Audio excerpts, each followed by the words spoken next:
If you're like me, and if you're not, you should be, you know nothing about art. Nothing. Like famous artworks and all that, you don't know anything. And when it comes to art, I'm pretty upset over the whole business because I was recently at a museum and I was arrested. They accused me of stealing a painting, and I didn't steal a painting. I walked up to the guard. I said, "Is it okay if I take a picture?" He said, "Sure." Now, if you ask me, that guard is the one who should have been arrested, not me. So there's that.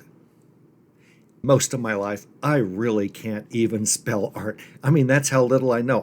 First of all, I'm a recovering public school graduate, so I've got that problem going for me. But there's also just the whole world of art escaped me.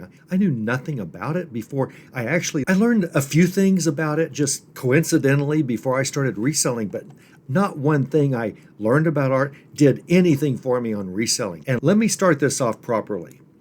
Artwork is the most profitable item you will ever run across that almost every reseller on earth completely ignores. They walk right by a whole bunch of cash. Don't you do that. If you start reselling art and you're going to be in this business for 10 years, 20 years, 15 years, you are going to make tens of thousands, hundreds of thousands, I don't know. The possibilities are huge on the amount of money you will make more than if you don't learn just the bare bones about how to resell art. I'm not going to teach you anything about artwork, about famous artists or anything like that. I'm going to teach you how to look at a painting and immediately know, is this thing worth a lot of money or not?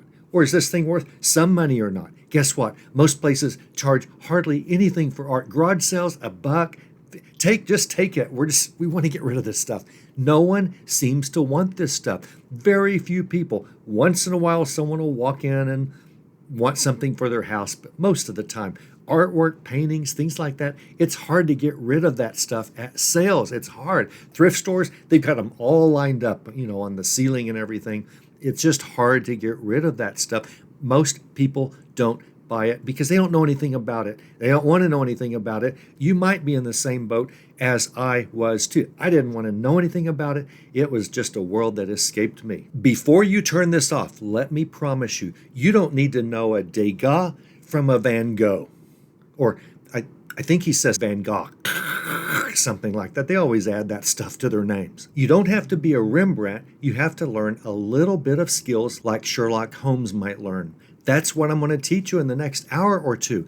I know they say never make a YouTube video that's 2 hours long. Listen, this is a pot of gold for you. This is the keys to the kingdom for you on reselling. You will know stuff at the end of this, and you won't know anything about famous paintings. You will learn how to resell, how to look at a picture and say, should I pick this up for 50 cents and resell it for $50 or not? You don't know that now. Probably, if you're like most people, you're about to learn, what do I look at? What clues does Sherlock Holmes look at whenever he's reselling a piece of art? Well, it starts on the back. I'm going to walk you through exactly what you do. You're going to know if this is listen, in an hour, you're going to know how to tell if a painting is European or American. Is it 100 years old or older, or is it 40 years old or newer?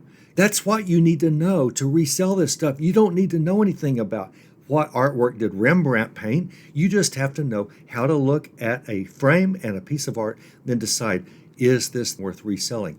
I'm telling you, there's gold in all those pictures. You and every other reseller walk right past it. Every sale you've ever been at, you probably don't even think you've seen a lot of paintings at garage sales because your subconscious ignores it. Because that's not what you know anything about. If you're like most people, you're about to get a college education in how to resell artwork when I show you how to make a lot of money with paintings that you completely ignore right now. Whenever you start listening to me, you're going to go, wow, that's pretty obvious. Why haven't I ever seen this anywhere else? Well, because you haven't been at the ultra advanced eBay. But there are a couple of people that teach this stuff. I'm going to mention one, Dr. Lori. She's great. You should watch Dr. Lori. But very few people show you how to walk into a yard sale, pick up a painting and say, yeah, I want this thing for $1 because I'm going to make $150 on this thing. Now, what about shipping and all that? Who cares? If you pick up a $150 item for $1, you're going to ship it. How do you ship a big picture? You get a big box. That's how you do it. I mean, it's just like you ship a spoon, only you're shipping a little bit more fragile item and it's bigger. There's nothing to it. There's nothing to it. That is not, if you don't want to ship paintings, if that's what you're afraid of, you probably shouldn't be in this business, because you are giving up a lifetime of a huge amount of money, because every other reseller with you at those sales are completely ignoring all these pots of gold called pictures and paintings and prints and all of that. I'm going to give you the only education you ever need. If you're willing to stick with me, I know it's a long video. I know I'm not supposed to do this. If you're willing to stick with me, you're going to learn everything you need to know to make a huge amount of money. And at the very, very end, I'm going to teach you just a little bit, like 10 minutes maybe, about how to look at a painting and say, I can see where my eyes are supposed to go. I can see what the artist meant to do. Because, hey, you might want that. I mean, let's face it. If you don't know anything about art, you don't really want to know anything about art, you are a little bit curious. How in the world do all these art people look at this stuff and just look at a picture for 10 minutes? What are they looking at? I'm looking at it. I've seen exactly what they've seen. No, you haven't. There are things an artist does to make your eyes do certain things. That's all you need to know to just greatly amplify how much you appreciate art. That's all you need to. Next time you go to a museum, you'll think back to this video and go, I'm glad I learned how to resell art, because I also had a 10-minute college tutorial on how to know what to look at on this painting. It's that easy. Don't let all the art world make you think this stuff is hard. It's not. It's so easy. I'm going to walk you through how to make a fortune, depending on how many pictures you see the rest of your life, depending on how many paintings you walk by the rest of your life. And you're going to walk by a lot over the years. You are. I'm going to show you how to make a fortune reselling art. Stick with me. I promise, stick with me. You're going to be glad you did. Grab your big glass of iced coffee and sit back and learn, because we are going to take a journey into reselling one of the most profitable items you will consistently find the rest of your life. Why is that? Why can't you, most of the time, find a valuable Starbucks mug? Well, you find a lot of them, but you don't find them all over the place. You find one much of the time. You will find artwork all over the place that will bring you money. Lots and lots of spending money. But you have to know how to do it. You have to know how to determine approximate age. We're going to get into things like age is not an indicator of value at all times, but let's face it, the older something is in good condition, it's going to be worth pursuing more. It's probably overall more scarce than something newer. There can be a painting from 2010 worth a lot of money that you find, but the exceptions kind of prove the rule. I'm going to hammer you about age not being, it's like books. You can find a book published in the 1700s. It's just not worth very much. There's no demand. It's for whatever reason, and the condition isn't good. That's the biggest reason. Old books, real old books, aren't worth a lot, is their condition. But a lot of what I'm going to teach you today is teaching you about age and relatively knowing what age is of a piece of art. So I named this Degas $2. A lot of these artists, the letters of their last names, you never pronounce them. A lot of them are French, and Belgium and all of that. And those guys, Degas. I mean, I think there's a movement in France to eliminate the sound of every single letter in their language, and they're about halfway there. You see these words longer than Lake Pontchartrain, and they have one syllable because everything is silent in France. Half the things are, but I think they're moving towards a completely silent language. And let's face it, if the French were completely silent, we would all be better off. But Degas $2, putting big cash in our pockets with art. And that is what you will do if you stay with me here. This is a serious subject. This is a seriously undervalued subject among, I'll say, all resellers. Obviously, some resellers make a lot of money in art, but statistically, zero do. They're out there looking for Legos. Great. Legos can make us a lot of money. I think you will find over your reselling life that art is going to make you more money. I'm going to show you what you need to know. The first thing is, it's Degas, not Degas. Did you hear about the guy who had he had no money to buy Degas to make his Van Gogh. Okay, before you tune out, trust me, this is a class you want to watch. Even if you don't know how to spell art, you need to have a few painting tools in your bag of tricks. And I have a lot of notes on art. All of them I'm going to tell you today.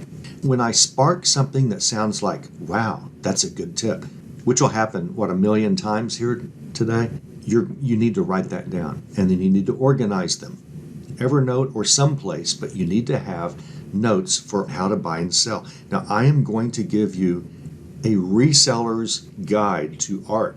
I'm not going to give you an art school tutorial about colors and composition, which is kind of funny because I am going to teach you some about colors and composition, but only enough to know what you need to know to be able to grab the right painting and to look further at it whenever you're at a yard sale, a thrift store, so forth. So the next time you see 4 paintings lined up in the back of a garage with prices on them, every buyer before you walked right past those 4 paintings. And so that's why you need to know this stuff. Who knows? You might find one of these $4 to $6 million paintings for sale right now on eBay. You might. You might find this Mermaid Fairies Botanical Americana painting at a thrift store for $3. You might. Stranger things have happened. Many estate sales focus on antiques, furniture, and things like that. So don't give up at estate sales. But I'm telling you, the big money's going to be when you see an old painting out there in the grass at a yard sale. You can use Google Lens to find a lot of things about art, not everything. And one thing is you need to know the artist's name if possible. Whenever you see a signature on a painting and you can't really read it, is this Beaver, Beatles, F. Frank 3? What is this? One big tip is get out a pencil and paper and try to forge the artist's letters. Now this is a little easier to read. I mean, these guys write worse than doctors. This is a little bit easier, but let's assume it's got some weird stuff, and it does right around here. You will find that if you have a pencil and paper and you start trying to forge exactly what that artist did, your hand movements and your brain will connect, and many of these letters you will figure out that way. At least enough to Google the first few letters to see if you can find this artist. You type the letters that you can find and then artist, something like that. But many times you'll find the whole thing. So keep that in mind. That's a good little tip to start off with. My favorite person to learn from in art, I've got a few, but my favorite person is Dr. Lori Vanderum. And she speaks to the beginner's level. She's highly knowledgeable. She knows more than I do about art, if you can believe that. But I see no reason why you should forge through all of Dr. Lori's and all the others' videos and things. I mean, you're looking at thousands of hours of reselling art material on YouTube and other places and blogs. I have done what I can for you to maximize our effort at making money whenever we see a picture over there in the back of the garage that no other garage sale patron has wanted to look at. I've also, oh, by the way, here's Dr. Lori. Well, you don't have a good picture. There she is, Dr. Lori. This is her website, Dr. Lori V, DRLORIV.com. I should not have given that to you because now you're going to go there and not listen to me, but that would be probably not too financially astute of you to do that right now. Go look at Dr. Lori's website later, and I'm going to talk about that at the end of this class and tell you why you can really I'm going to give you a big tip about her site at the end of this class. About me, and you're not here to learn about me, but you need to know that I have some knowledge to teach this to you. I've traveled the world numerous times for various reasons, and almost every major museum you've ever heard of, I've spent time in. And that gave me zero knowledge about buying art to resell, but you wouldn't expect it to. I'm going to mention this again about shipping and all of this, but most of the time we're not talking about giant pieces of art. Don't let that frighten you. A lot of art is small, just fits in a priority box, free priority box. A lot of it does. I mean, 14 by 20 inches or something with frame. I mean, a lot of artwork that can make you money is very small. So don't fear you're now going to be having to buy freight boxes in order to ship Mona Lisas. Okay, you're not. Okay, finally, anybody in this group who knows more about reselling than me, I want you to speak up and correct anything that I say. I'm not a master at reselling artwork, but I'm better than most. What do you do if you see a 2011 Starbucks mug for $0.25? You buy it. You don't comp it, you buy it. What if you see a 2011 Starbucks mug for 75 cents? Yeah, probably buy it. Who cares? It's probably worth money. It may not be. A lot of you found out, no, some of these aren't. Right. Paintings are going to be the same way, but we're talking $1, $2, $3, $5 for paintings. Who cares? And if you like it, hang it on your wall. And if you like it, probably someone else will like it and buy it from you, probably. But I need you to speak up if you know about art, and especially if you know about reselling art. If I say anything wrong, I want to be corrected. I value reproof and correction. I want you to pardon my order of coverage. I am going to cover some disjointed topics that don't necessarily flow from one point to another. I am giving you tools, and I'm not teaching you from the beginning, and I'm not building on a foundation. There's really no foundation to build on when it comes to learning what you need to know about reselling artwork and making $4.6 million, or you can become the $6 million man or woman by selling one of these paintings you find for $3 at your next yard sale. I think that your reaction is going to be astounding. Paintings, drawings, everyone knows what a painting is, everyone knows what a drawing is, a pencil drawing, a pen drawing. That means the artist actually used.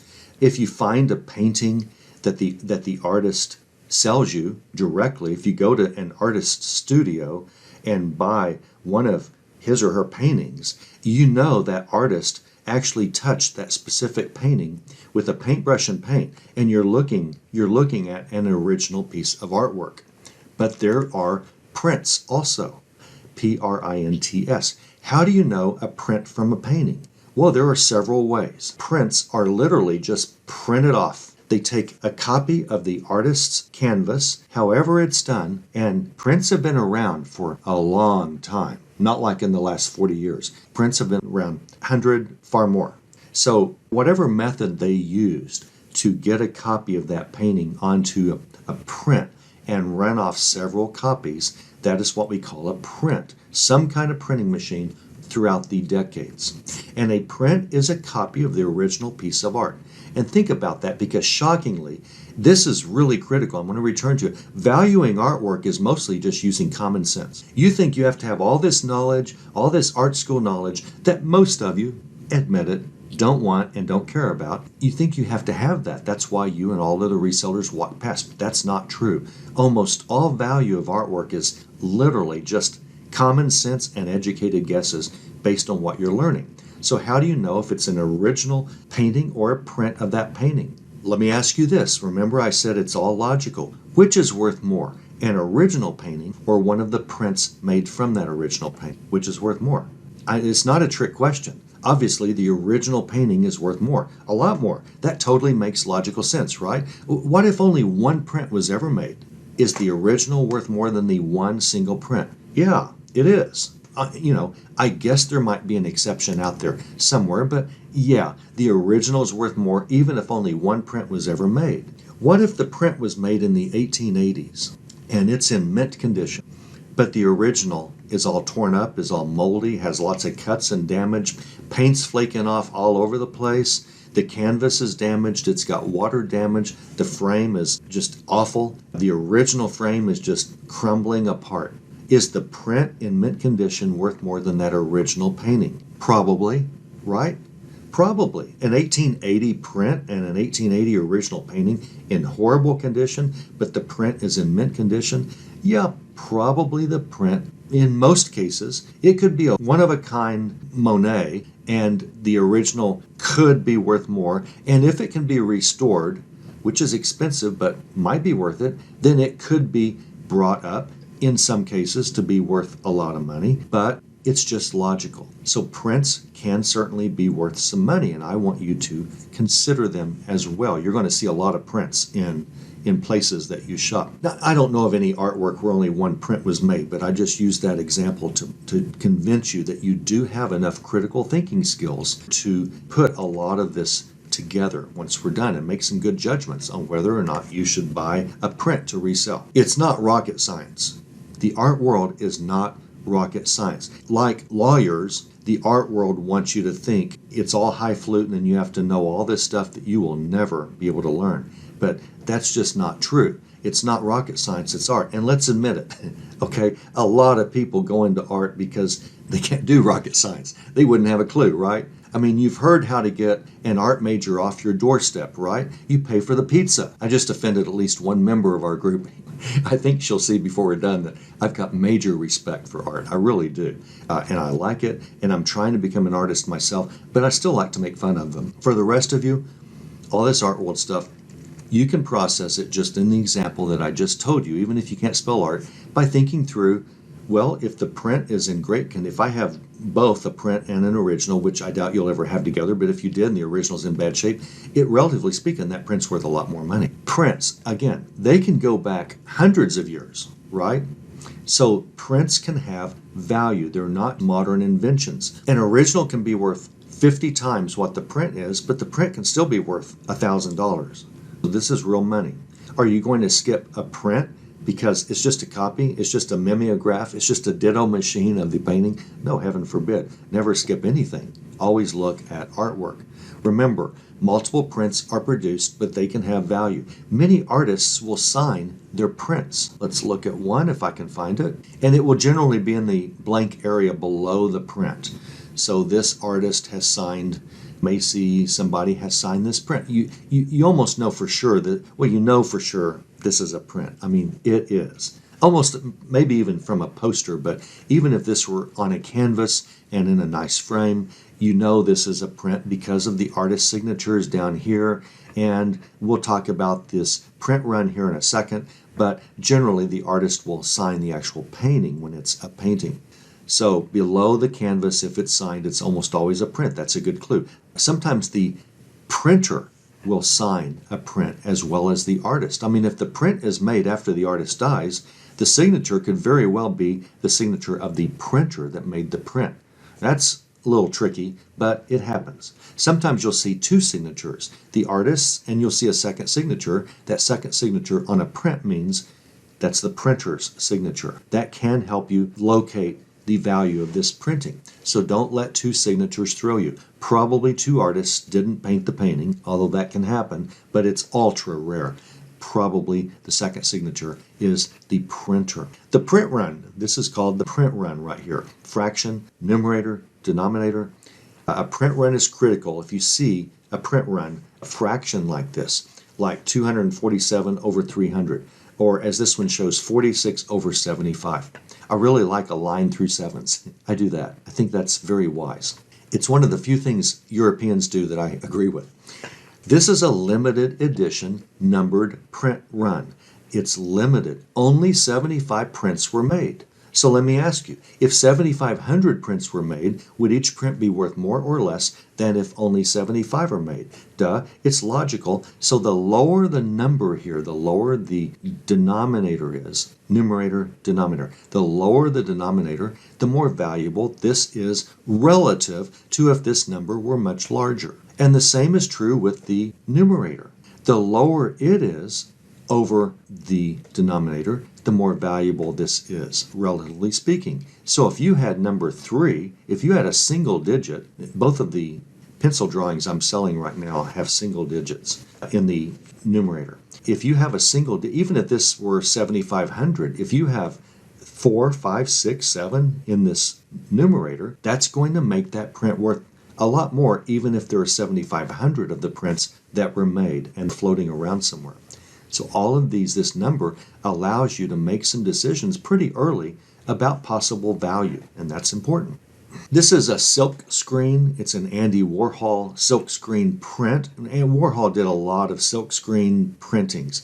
Looking at a print, if you see registration, not like someone's registered it, but registration is an artwork, an art term where two colors kind of blend, and unlike what an actual brush stroke of two different colors would do, the registration is kind of a major key, although it's kind of hard to tell on this one, although if it's Andy Warhol, it's almost always a silkscreen print. But registration, it's when two colors kind of come together and create a brownish tone at the blend, and that's registration. That's one way to tell if a print is a silkscreen or not. So if you have a print and you find out that a silkscreen version of that print is worth more or less than a non-silkscreen, what do? Well, you look, and again, Warhol almost always did this, and I guess his printer is better, but I'm seeing a little registration there, I think, but I think that's more of a combo of the colors just producing this brownish yellow. But I should have Googled and shown you an example of registration, but that's one way to know if you've got a silk screen. You're going to find very few silk screens. If you find one that's a Warhol, buy it and resell it. As with originals, with prints, condition is everything. It's vital. If a print is yellowed or soiled, its value will be lower than if it didn't have that. And art can get discolored and even ruined by being on acidic paper. This is the big shame of a lot of great artwork throughout the centuries, is it was on acidic paper, cardboard, got discolored, placed in a window and got sunlight and the colors faded the thing. A lot of damage. Art touching glass, rubbing up against glass in its own frame can cause damage and problems. And so a print condition is important.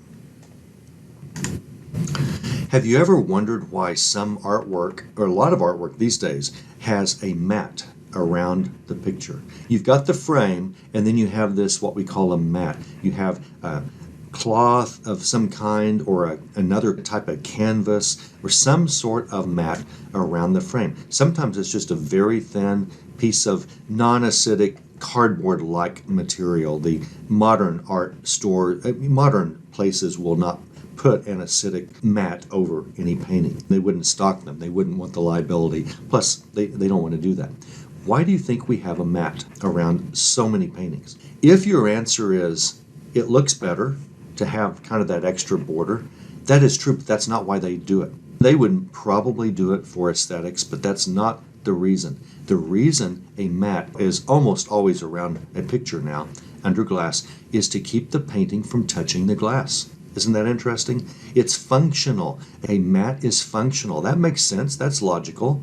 We can grasp that. It might look better too, but it's functional. It keeps the paint, it keeps the oil, it keeps the acrylic from touching the glass. Artists don't love mats because mats by their nature have to cover up some of the painting. They always hide some of the painting. I guess you can just have a fraction of the painting being hidden and frame it just right, but many times the mat will cover up part of the painting. Artists don't like that. That poses a problem for resellers that we're going to talk about as well. Without a mat, the term that we use is the art is kissing the glass. If it touches the glass without any type of mat, it's kissing the glass. This is the bad kind of kissing. You don't want your artwork kissing your glass. Throw that out at the next cocktail party you attend and impress all your friends. And a mat does look better than a framed picture. If you run across artwork for sale with a mat that's been there for decades, you need to look under that mat. You need to see what the mat is covering up. The early mats used were bad for artwork. You'll see problems under old acidic mats. You might see the mat has protected the artwork from the smoke or the sun fading that the rest of the artwork has endured. So this might be a much prettier part of the painting under that mat than what you see, and if that's the case, you've got a painting that's not worth as much. Damage has been done that maybe you didn't notice until you looked under the mat, but a lot of times the mat will be the reason for a problem, or the mat will be there to cover up tears or something in the actual painting.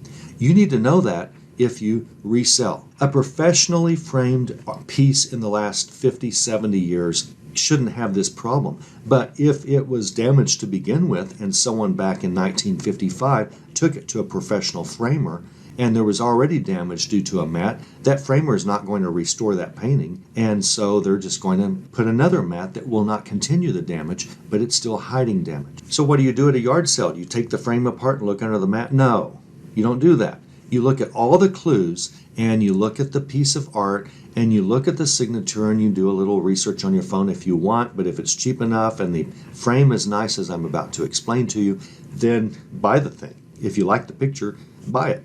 $3, $4, $5, $10 if it's a real nice painting, looks original, buy it. Get it home, and you really should do your best to take that thing apart. And as we said, when trying to find the name of an artist or the name of a piece of art, search with Google Lens. Search eBay's image search. You can do that on Amazon, and you can do that with Google Lens as well. We're on a journey to determine value. Remember, I'm not teaching you art. We know the obvious that a print is rarely as valuable as the original. You didn't need me to tell you that, but what you do need me for is how to know if you're looking at a print. Sometimes it's not obvious. You can tell a print from a painting. I mean, think about a watercolor. Unlike oils and acrylics where the paint's kind of 3D-ish and it has valleys and mountains, if you were to look from the side, watercolor rarely has any surface to it. So how do you know if you're looking at a watercolor or a print of a watercolor? Well, you bring that loupe, get the loupe, and whenever you do, you're going to see a dot pattern of some kind. If it is a print, you will see dots, or you're going to see this strange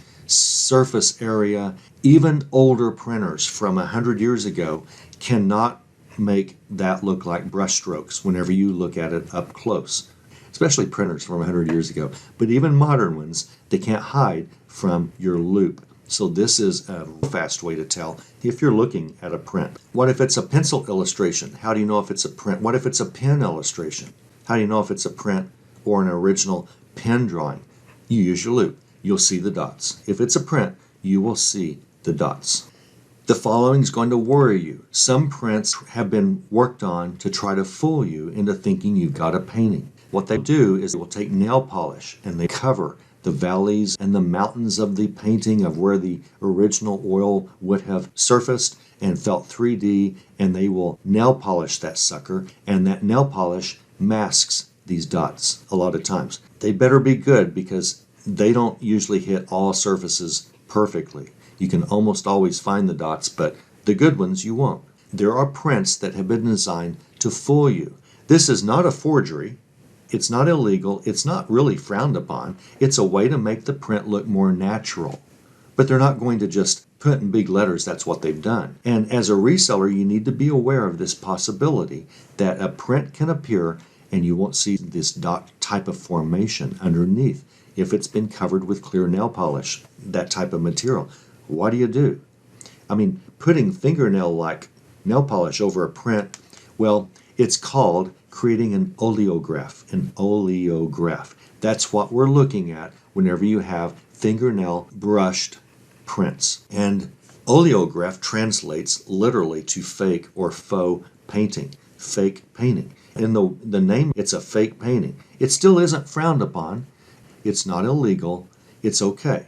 They're trying to make a print look more natural, and if you have a print to hang on your wall, you want it to look more natural. You know, your grandma, I don't know if any of you remember this, or great-grandma, she would used to ask for the oleo. Hand me the oleo in her kitchen, and oleo is fake butter.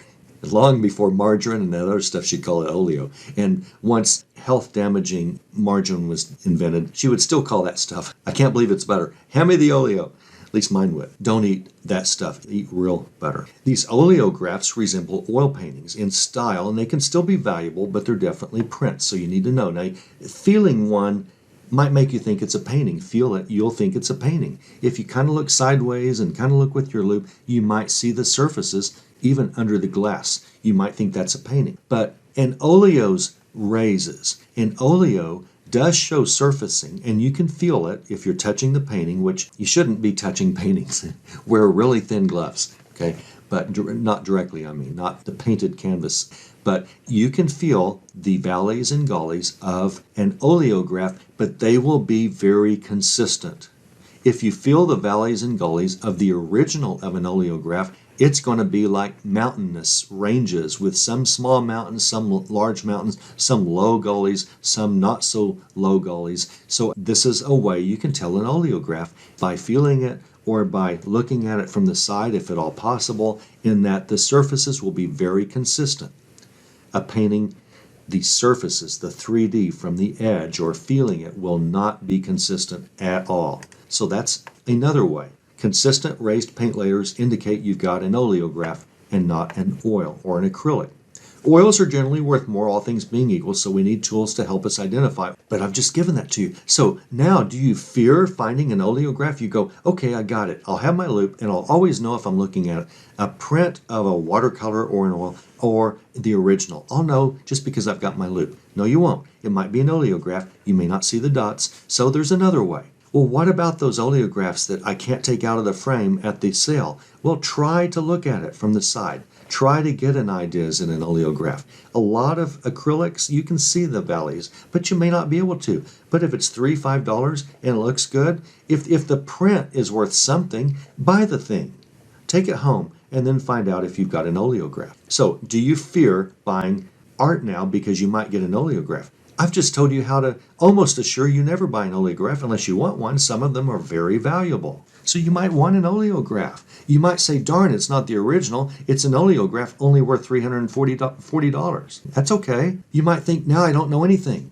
I was going to use my loop to always know if it's a print or not. And now I can't tell from my loop. What do? You're going to find normal prints far more often than oleographs. It's not like this is going to cost you thousands of dollars because you buy an oleograph thinking it's an oil painting. All these oleographs, so there aren't that many oleographs around. Most prints are just prints without the nail polish effect being added. So it's not like this is a big deal now that you know how to tell. And if you buy an oleograph for $5 and you thought it was an original that would bring 100, that oleograph's going to bring 15, 20 on eBay plus shipping. I mean, you're going to quadruple your money. You're not going to make what you thought, but you're going to make something. Oleographs are worth some money. Prints are worth money. Here's another clue.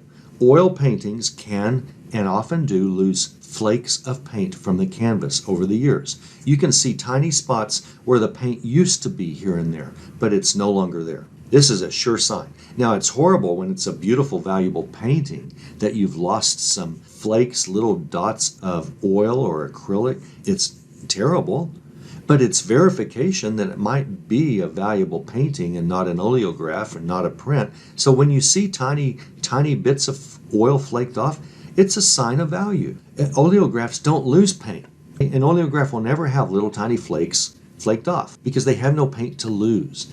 So that's great to know. Also, an oleograph may have fooled you before into thinking it's not a print, but you have two tools now to know. Consistent rise in the strokes that you feel or see with gloves, and you can also use your knowledge that an actual oil will have tiny little flakes flaked off over the years if it's original, especially on a painting decades and decades old. And two more clues that might be an oleograph can appear. Sometimes you can look at the back of a painting, so turn it around, and if you see the canvas, if there's not a cover over the canvas, if you can see the canvas, hold it up to the light. A lot of flakes you can't see from the front, you will be able to see pinpoints of light through that canvas, and that's telling you that's an oil that has flaked off that you can't really see from the front because the painting might be too busy to show something like that. But from the back, you can always tell that there has been flakes through the light coming through the pinholes. Great. Now we've got more tools. Now we're not worried about a print fooling us being an oleograph. If a painting has restoration indicators, if a painting has been restored, and a lot of times there'll be on the back a sticker by the restorer because they want more business from someone looking at the sticker, or a stamp of some kind on maybe the canvas, but more likely on the frame somewhere, on the stretch bar, on the canvas edge. Oleographs can't be restored. So if there's any indication that it's been restored by anybody, it's a painting. So that's another great thing to know. You're looking at a painting, not an oleograph. I now want to start looking at ways to determine age, approximate age, okay? Keep in mind, age isn't always a sign of value. At the same time, much of what I tell you from now on relates to trying to determine an age of a piece. Now, it may not be an exact age, but it may be a relatively age. I know this was done before 1900 because I know this fact about paintings before 1900. It's a sure fact. Are there any exceptions? Yeah. Will you ever run across an exception? Almost probably never. We're talking the general rules of thumb here that I teach you from this point forward, but they work really well, or they wouldn't be general rules of thumb. So don't let exceptions fool you from this point forward. They can happen. You can lose $10 that you shouldn't have paid for a painting, but who cares, really? Sell it, I don't know what you do. Put it on Facebook Marketplace and sell it for $10. It's not a big deal. Someone will buy it. Think about age. Age doesn't relate to value, but let's face it, it often does. We really need to know logical tools to know a relatively age of a painting, because I'll keep telling you age doesn't matter, but it does. So I don't ever really want to say age doesn't matter. I want to say age is not always a sign of value. New paintings can be worth a lot of money, and if you skip by new paintings because you see old ones, and you skip by some clues of a good new painting that I'm teaching you here, you're missing money. So don't ignore the new ones at the sake of the old ones, because many old ones aren't worth money. But overall, historically, the older something is, the more valuable it is, because the more scarce it is. And so it's going to be worth money in general. So we really need tools to know the age of something. Think about this. Getting a print from the 1800s by an artist who lived in the 1800s. So if you have a print that was made in the 1800s through your research, through tools that I'm going to tell you about, and the artist lived right then during the time the print was printed, that print will be worth more money than a print made of the same painting in 1975, right? The print long after the artist died, and it's not going to be worth, if it's an extremely limited special deal, it might be worth more, but let's face it, in general, a print made closer to the artist's life is going to be worth more than one made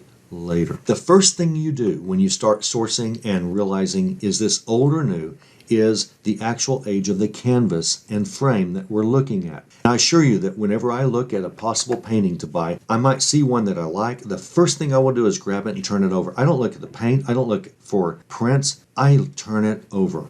The very first thing I do is I want to see the back of that painting, and so do you. The back tells us far more than the front when it comes to reselling possibilities. We're going to spend most of the rest of this on the back of a painting.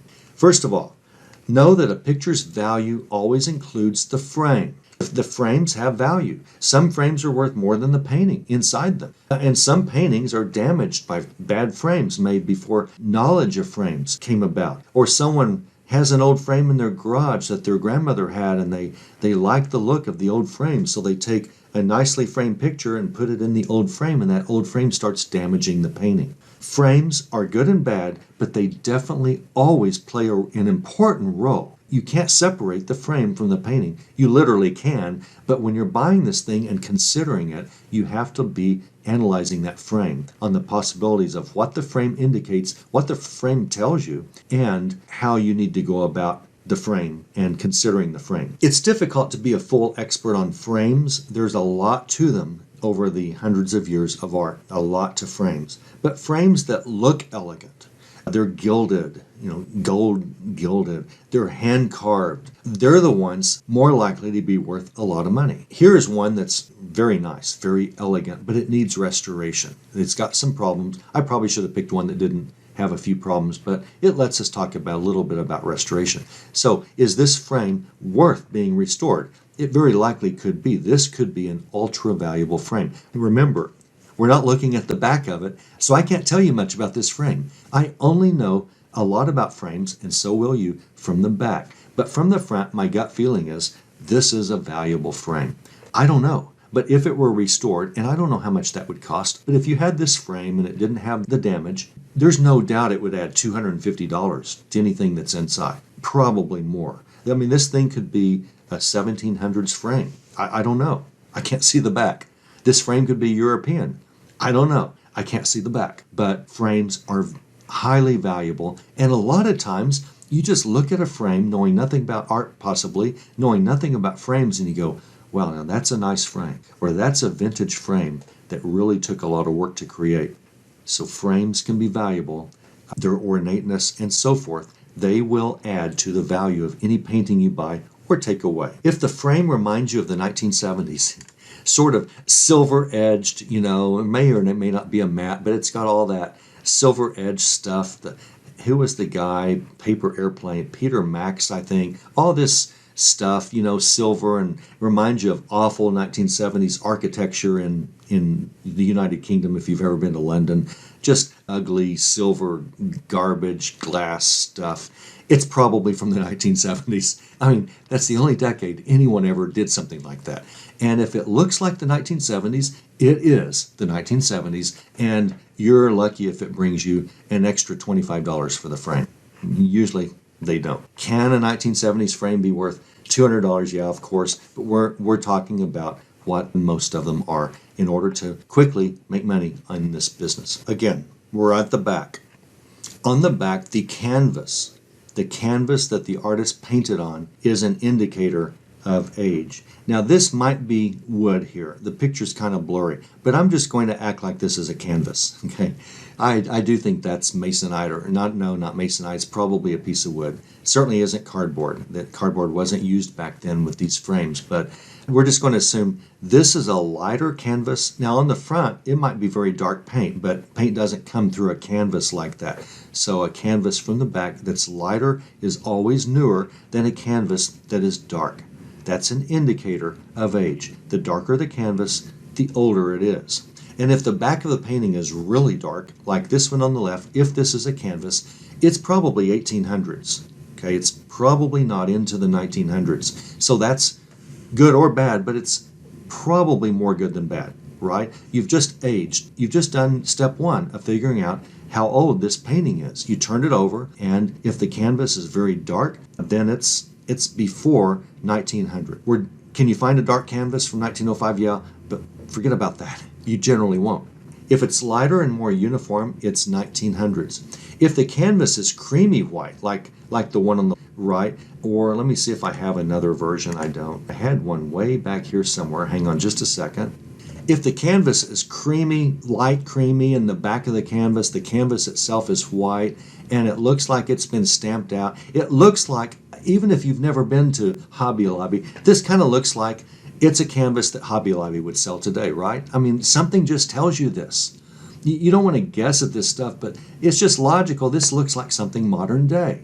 And if you have a nice white or a very, very pure, light, creamy canvas from the back that probably is for sale still at Hobby Lobby or Michael's, it's definitely from the 1950s or later. So a very nice, clean, very uniform canvas is 1950s or later, but you can still have a canvas that's lighter than darker, dating all the way back to the 1900s. That's beginning to show a little yellowing from the back. It's probably not age, it probably was more of a yellow, slightly darker canvas. Still lighter. Still, this was made after 1900, but it's one like this, or one even a little bit darker but still light, is definitely made after 1900s. So if it looks like you could buy it at Michael's or Hobby Lobby, it's 1950 and later.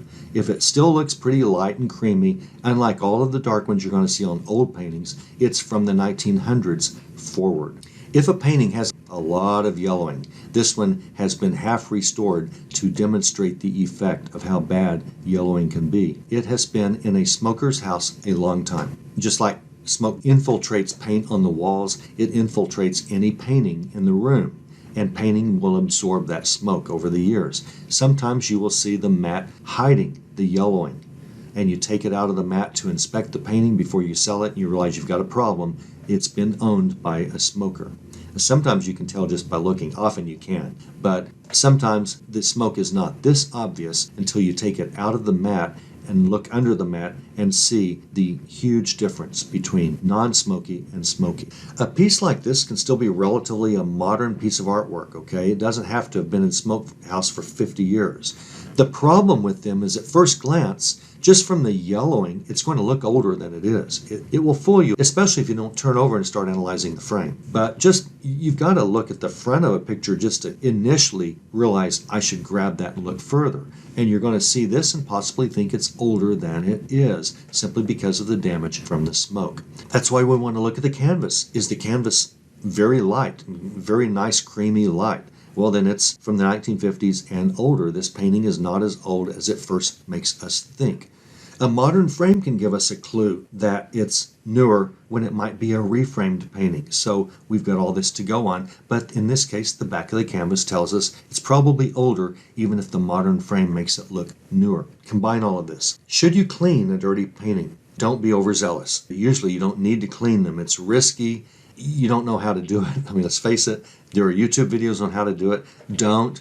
You can hire a cleaner, but if you don't know who to hire, and I'm going to tell you how to find a good restorer, but if you hire a bad one, it's going to ruin the painting and you've just messed it up. Almost always a buyer wants to handle the restoration or just keep it as is. So generally you will want to, if you find a Van Gogh that's worth millions, you probably want to find a restorer at the New York Museum of Art. But other than that, you almost never want to restore them or clean them on your own, even though the effect is dramatic.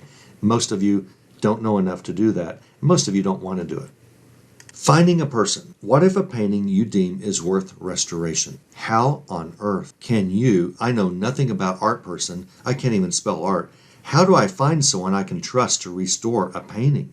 It's very obvious. Just as everything is in this world that they want you to think it's highfalutin and you're not really with it enough to understand the artwork. Let me tell you how to find a great restoration expert in your area. You go to the closest art museum you can find and ask them. Ask who they use. They'll tell you. If they don't use an outside service but they have their own professionals, those people might hire out on the side. Or they'll know someone, and no one ever asks art personnel anything. Art museum people anything except where's the bathroom. No one ever, where's the exit? I can't stand all this Van Gogh anymore. People get tired of that if they're not art snobs. These people, they're never asked anything. The personnel at art museums are never asked anything. They love being asked questions. It's like, wow, my life finally makes sense of why I did what I'm doing. Ask them who they suggest. One or two people, maybe they'll have a business card. Maybe they get a kickback. But a museum person is not going to tell you some jerky guy who's going to mess up your painting. Logical, right? Everything is logical in this world. Older, pre-1900 canvases are not only darker than today's canvases. This is definitely one after the 1950s, definitely. This is definitely one that still could be sold today. They still sell these in order to allow some special effects on paintings. But if you see a great painting, no one's going to paint today on something like this, a real painting that might be valuable. If you see this, and even worse, this is actually a pretty good one, but if you see a dark canvas, they're going to have kind of burlap bag effects on them. So a burlap bag effect in a dark canvas, that's just before the 1900s. Some of the canvases up to about 1940s still use some of the burlap effect, but they were lighter. So a lighter canvas that's still kind of old, painting the frame obviously is older, but not 1800s older, not European, and it sort of has a burlap effect, but the canvas is a little bit lighter. This one is actually a lighter canvas compared to a lot of the 1800s. You may still see some of the burlap effect, but it's going to be a tighter weave. This one actually is a good example of maybe a 1930s canvas. You still will see some burlap effect, but it's going to be tighter than burlap. You're not going to be able to see an actual what you really think is a burlap bag. It's not, but it's close, that they used before the 1900s. So look at the weave of your canvas if it's dark, and that will give you a clue as to whether it's pre-1900 or possibly into the 40s, depending on the darkness and how tight the weave is. Putting a canvas on a frame with nails. See that? They stretched the canvas over the stretcher bars. These are called stretcher bars. Notice that's not the edge of the frame. This is the frame edge. But the stretcher bars, the painting has to be stretched over stretcher bars. And how did they attach the painting to the stretcher bars? Use logic, okay? It's either staples or nails. Do you think nails are older or staples are older? Well, no modern art restoration or art framer is going to use nails to stretch a canvas over stretcher bars. No one's going to do that these days. Use logic. That just puts terrible holes in the canvas. It often will over time rip the canvas. No one does that. So if you see a painting, and a lot of times from the back, you can see how the painting was attached to stretcher bars. A lot of times. If you see staples, it's newer, right? They indicate 1950 or later. If you see nails, it's older than 1950. So you have a good, if the burlap bag effect is just too confusing, but you see nails, it's older than 1950. That's critical.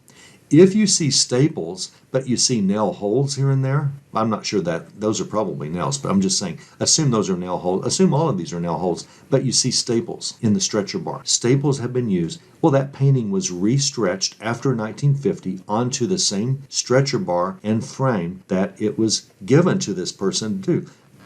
I told you, this can come loose. Nailed canvases on stretcher bars can come loose and get kind of sloppy. So they restretched it. So if you see nail holes, just because you see staples, what does logic tell you? This is an older canvas. This thing used to be nailed and someone stapled it later. So I'm not going to see nail holes, but staples actually being used and go, well, that has to be after the 1950s because I see staples. No, I see nail holes, so that had to be before the 1950s, the age of this painting and the frame.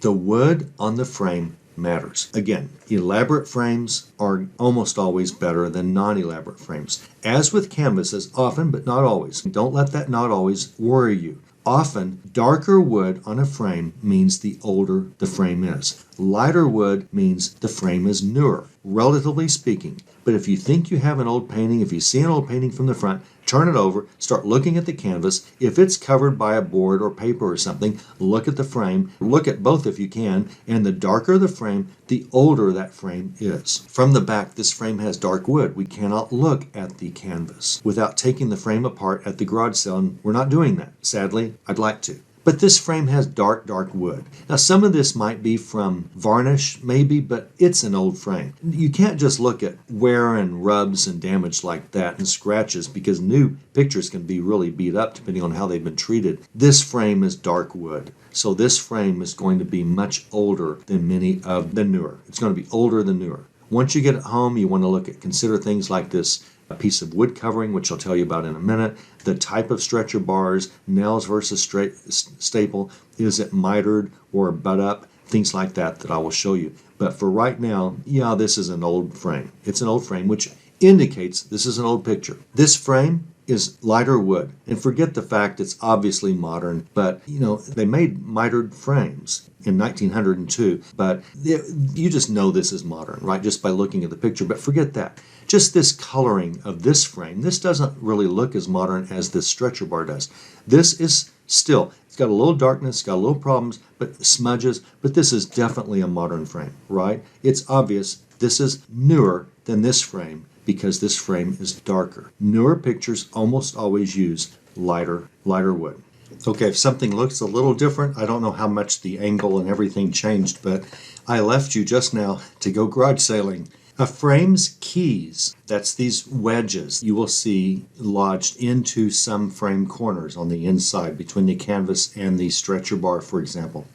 You're playing Sherlock Holmes with these, but in the art world in general, if you see darker keys, darker wedges, then that means that this is probably an older picture.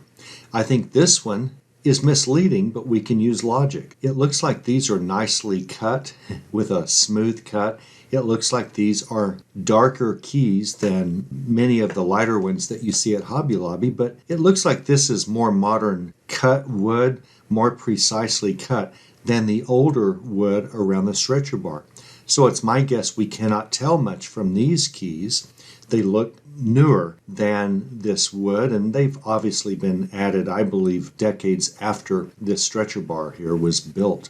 But in general, the keys will also give you a clue, and if they are older, they will help verify or confirm that your frame is older, but sometimes you'll find this situation. It's not a big deal. You can figure this stuff out. Obviously, I would give the stretcher bars more precedent over the keys. I assume you could find an old set of keys and a newer stretcher bar if a frame has been restretched. So you have old keys and an old frame, but new stretcher bars that have been restretched and stapled.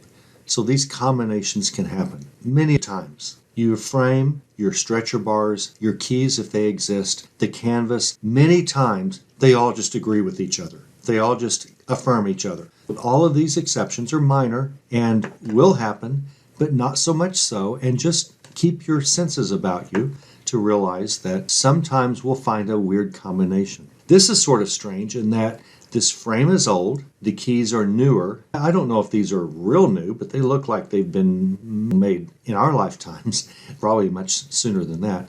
The canvas is not overly dark, and the frame, the stretcher bars, look to be older. But remember, light canvases can date back to the early 1900s, actually. Light canvas, burlappy bag effects. This has a little, but we're not really looking at a great close-up picture here. So it's kind of hard to tell if this is burlappy, not a very tight weave or not. The owner may have had this might be a new canvas, a newer canvas. This might be from the 50s. And the owner may have needed to stretch it, and the frame was okay, or they wanted it in a new frame, but they had some old stretch bars. You're playing Sherlock Holmes. This might be a newer canvas than these stretch bars indicate, and so they just happen to have the stretch bars that happen to fit, or it was a frame shop, and they just put it on a possibly older set of stretch bars. But if this frame dates back to the 1950s or so, this could be 1940s of a stretch bar, 1930s. Now, the fact it's butted up against each other and not mitered, we're going to learn that this shows a European style here. This is probably not an American stretch bar. But there are several things kind of conflicting here. That happens. You just have to think through it. Don't let it stop you from entering this world. There's too much money out there for us. There is no backboard over this canvas. Many times, and it's helpful for us to be able to see into the canvas and kind of look at some of this stuff. See if we see pinholes holding it up to the light, which means it's an oil or acrylic is flaked off and all of that stuff we talked about. Sometimes this will be covered. It will be covered with cardboard, or it will be covered with wood. It will be covered with masonite, or it will be covered with paper. A paper is literally behind a picture, literally as a dust cover only. That's the sole purpose of paper, is to keep dust off the inside of the frame, the stretch bars, and all of that. Once you have enough clues that you think you want to buy a painting, but if there's paper over it at the store, at the thrift store, at the garage sale, you can't take the dust cover off. I mean, I guess you could ask, but they're not going to want to do that. And so you may have to buy some paintings really knowing very little about it. You can only tell from the front, and we've learned that, especially with age, we know a lot more about a painting from the back than from the front. But if the front looks good, if it looks like an original and not a print, unless the print's worth some money, you can find comps maybe. You find other paintings by this artist. If you have, and you like the painting and it's not expensive, well, buy it even with a dust cover. It's not a big deal. So, but you probably will want to rip it off when you get home and take a look at some of this stuff if you need more evidence of what you have. You may have to. Now, lots of YouTube videos exist on how to put a dust cover on a frame, or you can take it to Hobby Lobby, Michael's. They'll do it for you. I would not think that would be an expensive process, so you just rip it off and either leave it off or have it replaced.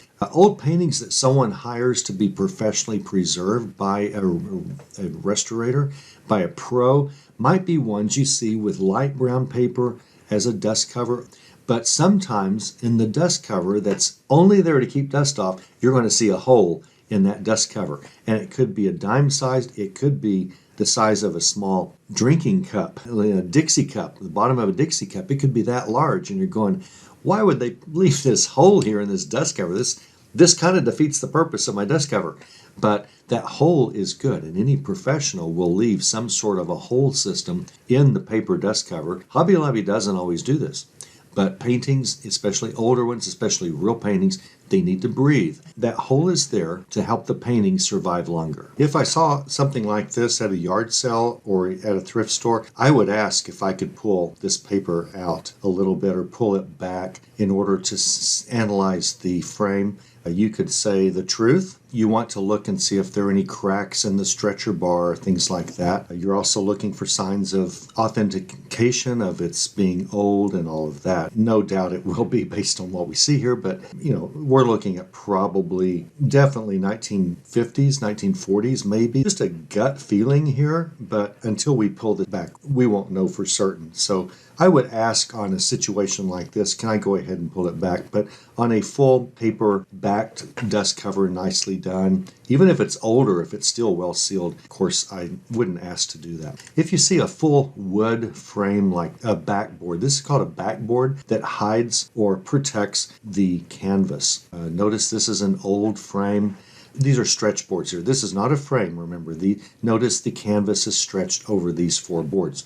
There's not a frame around it. This is a painting taken out of its frame. But if it has this wood on the back, then instead of being nothing, or instead of having paper, then it has wood to protect the canvas, supposedly. And this was done between 1900 and 1920. If you see this, you can almost be assured of a 20-year period of the framing of the painting that's attached. Could another painting have been attached that's older? Yeah. Could another painting's canvas have been attached that's newer than all of this? Yeah. But in general, all of this looks very consistent. Use logic. There's none of these real exceptions. These old keys, these wedges, they look like they may have been added later, but not a lot later. Just all of this just is old. You can just tell. So it's probably the canvas, probably the painting. It's probably all between 1900 and 1920. So that's nice. When you see this, it really helps you feel confident about the time frame. If you see masonite, that's this stuff, and similar to it. This was used on the back of paintings for 1 decade in 1950s. So if you see this, at least the last thing done to this was in the 1950s. And probably you can look at the other clues surrounding this masonite board and tell if it's all consistent. Most paintings are always consistent. Most paintings are always consistent. The very first one you find is going to have all sorts of problems that you're going to say, none of this matches.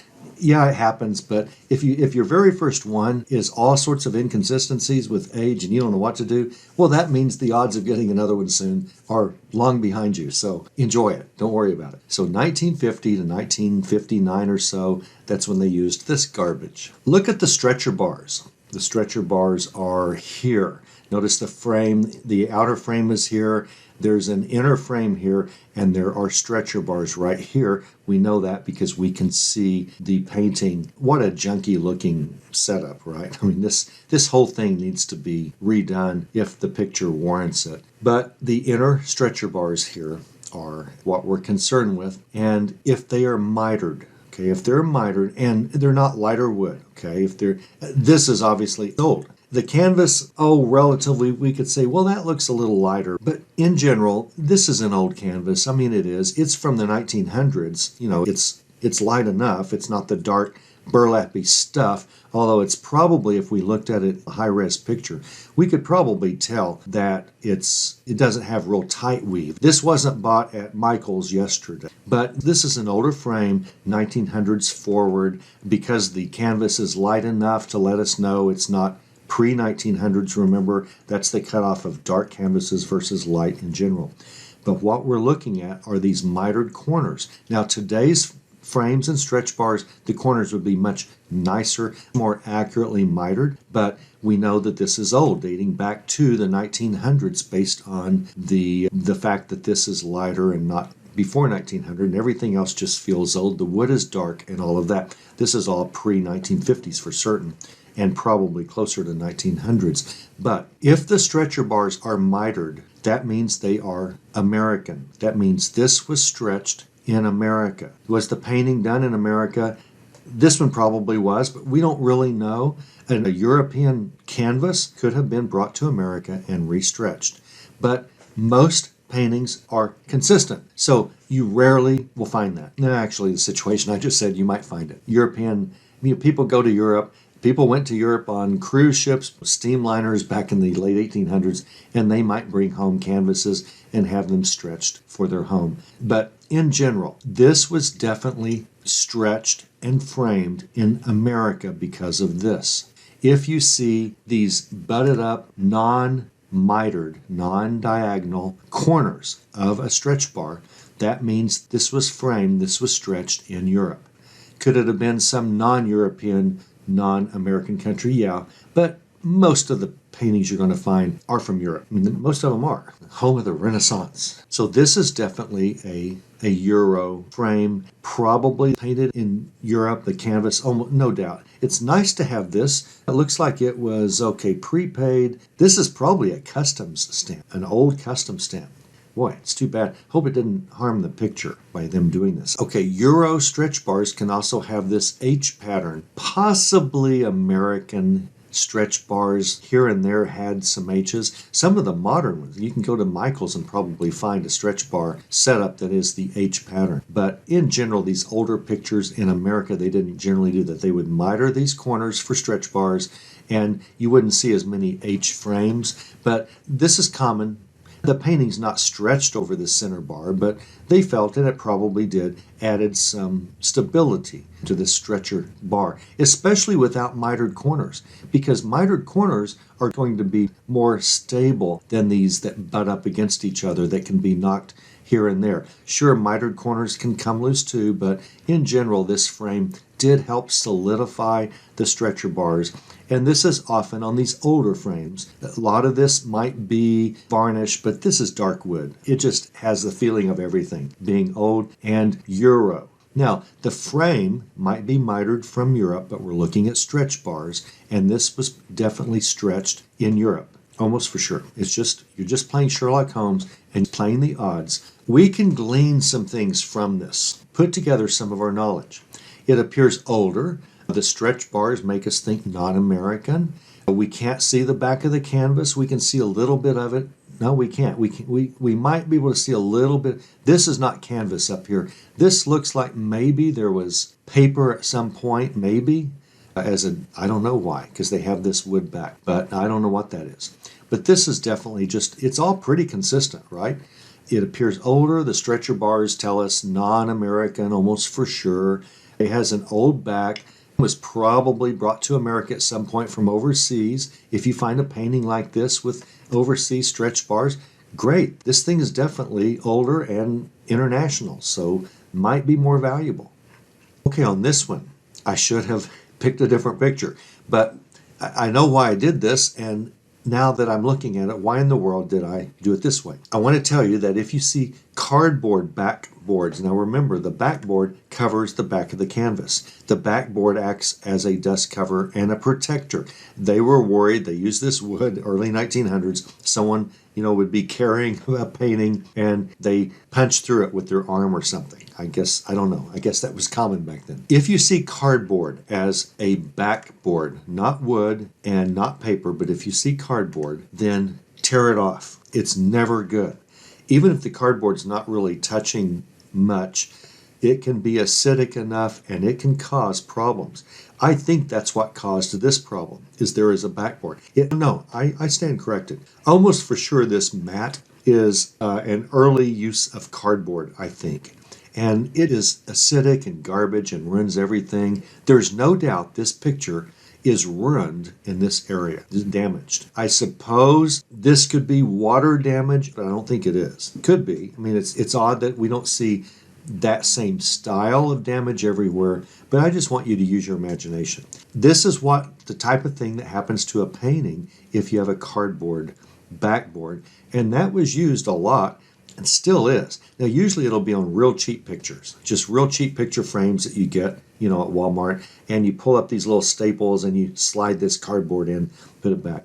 Almost never would we put something valuable in one of those frames, so I guess it doesn't matter if the cardboard ruins everything. And maybe modern frame makers use a cardboard that's no longer acidic. I don't know, and I don't care. But I don't want cardboard on any painting that I'm buying to resell. And if there is cardboard, I want to rip it off the moment I can in order to keep the acidic fumes, I guess. However it affects that canvas, I don't want it to affect the canvas. So get that thing off. On to the front of the painting. So if I spend all that time on the back of how you are to select art in order to resell it, and most of the time we've spent has been determining location and age, primarily age, and it's all relative. I basically have told you how to tell if it's pre-1900. I haven't told you how to tell if it's pre-1800 and pre-1700. There's not really a way to tell much more than that. You almost have to just use the front of the frame and really do what you can to figure out that sort of thing. So we're going to talk about the front of the painting and whether you should resell it or not. Now, if you think I spent all that time on wood and canvas, how much time am I going to spend on the front? Fortunately, there's very little I can tell you about the front. Well, there's a lot I can tell you, but we will spend very little time on the front. We're almost done with this. I can't possibly give you an art appreciation class. It's not because you're dumb. It's not because I don't know it. It's because we don't have 100 hours to do that. You'll need to use, when you get a painting, you'll need to use all the tools, Google Lens and eBay's image search. Try to locate information. Try to figure out the artist's name. Use the little trick that I told you at the start of this course on if you can't really read the name, then forge it yourself. And your muscle action, along with you looking at what you're forging, can very often tell you a letter or two that you couldn't really figure out before. The more you learn as a hobby, just introductions to a few YouTube videos on painting compositions. I would like you to look at Introduction to Art Composition, Introduction to Painting Compositions. I'm talking about one or two videos. If one starts off and it's not really talking to you, find another one. A YouTube video or two or three on painting colors, effective use of colors in paintings for beginners. I doubt there's one named that, but find some very introductory. I can't even spell art, and I need to know about colors in painting. It's going to tell you about the color wheel, the famous color wheel. You know what that is? You've seen them. It's all about how colors act with each other, how they complement, how they're opposite, how they work in pairs. Color wheel it's really important in art. And you're going to learn a little bit about colors, and that's all you need to learn. I want you to know a little more about composition than most of you know now. Composition is how a painting is laid out. This Van Gogh piece is good to show you what I'm trying to say. You will learn about why this artist, why Van Gogh or Van Gogh, as the people who go to art museums all the time will tell you. Except me, I go to art museums, but I won't say that. Except I just said it. You're going to learn about why the artist, why Van Gogh used these colors, and you're going to learn about the composition. Now, a composition is how a painting is laid out. He has laid out tables in the middle. He's laid out perspective. Notice these tables are closer, these tables are far away. How do we know that? It's because of the angle. We're looking at both of these lines, from the outer lines of tables here and the outer lines of tables here. They all converge to a point right here. That is perspective. That's showing us depth of this painting. And he's putting a person here. Why in the world would he do that? He's putting two people here. He's got windows over here, but there's really no reason. Obviously, the cafe scene is what's important. Why would he put this over here? Why is it such a long, wide painting? Well, he is using composition intentionally for different reasons. Composition, you know about colors. That color wheel tells us why he chose what he chose. And composition tells us why he's laying out things. And it all has to do with what he wants our eyes to see first. That's very critical for painters who know what they're doing. What do they want us to see first in a picture? When we glance at a painting, what do we look at first? What do we look at next? A painter will take the person looking at a painting on a visual tour somehow of that painting. It might be starting up here, and that painter wants our eyes to do this. Now, this painting isn't doing that. This painting's doing other things. But there are reasons why this composition, why Van Gogh chose the layout. So think of composition. Colors are not a big deal. You know what those are.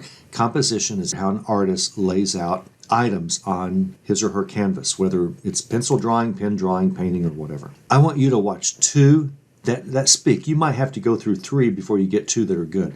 I want you to watch two introductory videos on paintings and color, and I want you to watch two videos on painting and composition. That's all you need. You'll go, wow, that's pretty cool. I didn't know all this was there. They're going to show you some examples. You're going to go, wow, that's good to know. You're going to find, once you know that knowledge, when you look at 4 paintings at a yard sale, you're going to like one better than others, maybe. And if so, just by kind of learning this stuff and thinking about it once in a while, you're going to subconsciously start picking out the best paintings.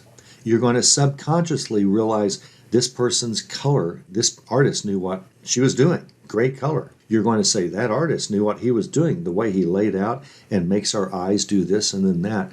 That's an amazing picture. You wouldn't have been able to appreciate this earlier. That's all you need to know. Just find 4 videos, 2 on color and 2 on composition, that speak to you, that are easy to understand, that just cover the basics. You're fine. You don't need to memorize them. You don't need to do anything. But incorporate these every time you look at pictures from now on, paintings, artists, drawings. Incorporate composition. Color isn't so big of a deal on drawings, of course, pencil drawings or pen drawings, but start thinking about, for a while, go online, look at famous paintings, start thinking about, how did he use the color wheel? How was the composition on this thing laid out to make our eyes do certain things? I think that is all you need for being a reseller in art appreciation. We could spend 100 hours in art appreciation, but if you spend 40 minutes finding 4 videos, you're going to make as much money as you'll make if you spend 100 hours. This Edvard Munch painting, I don't know if it's Munch or Munch, I just say Munch, but it's almost for sure Munch.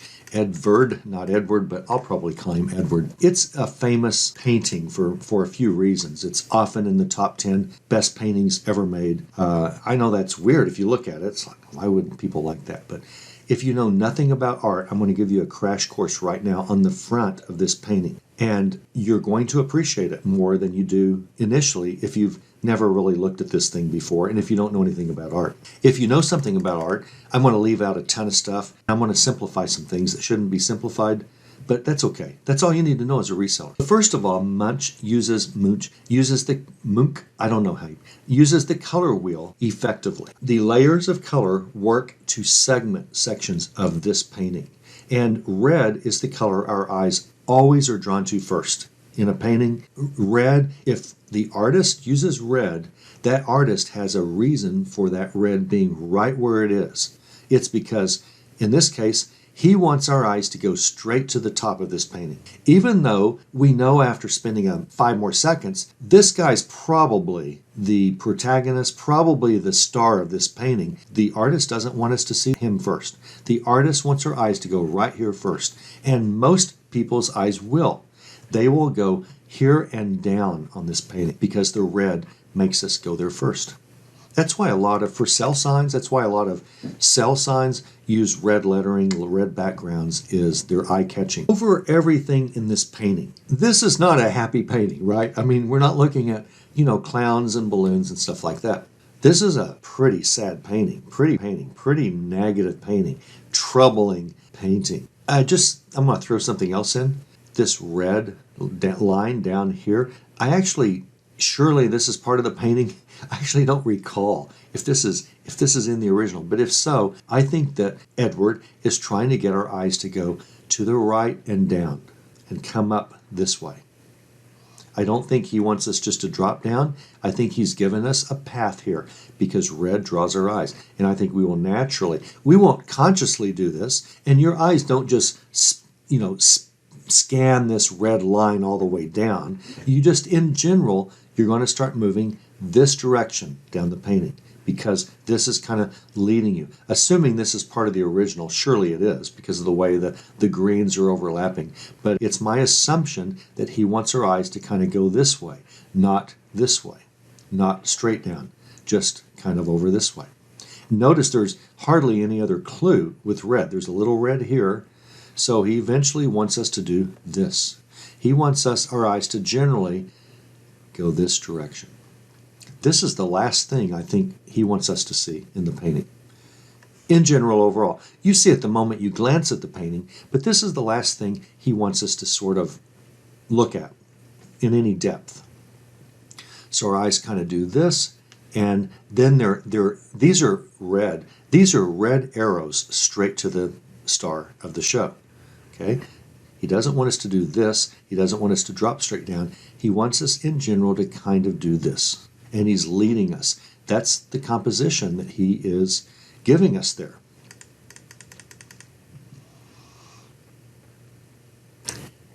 Over this whole painting is direness, right? We sense that right away. Knowing nothing about color, knowing nothing about the color wheel or composition, you will naturally see this first, and naturally your eyes do this. These are for non-art people. You're going to just naturally do this. And this is a dire painting. The red's what we see first. Edward intentionally wants you to see that fire-like warning. This fire is hanging over everything in this painting. It's hanging over everything. This red, fiery, weird, bad stuff. It's just, you just know it's kind of bad. It's direness hanging over the painting, literally and figuratively, right? Literally, it's over everything in the painting, and figuratively, direness is obviously hanging over this guy's head. That's pretty brilliant, right? You don't have to know that to, first of all, you probably won't like this painting. You can appreciate it a little bit more as I keep talking, but you probably don't like it. But it's pretty brilliant. As you start knowing these things a little tiny bit about composition, seeing where your eyes go because the artist wants you to, you're going to start appreciating what the subject is a little bit more. Direness and dread, fire is hanging over everything in this picture, literally and figuratively. I think that's pretty cool.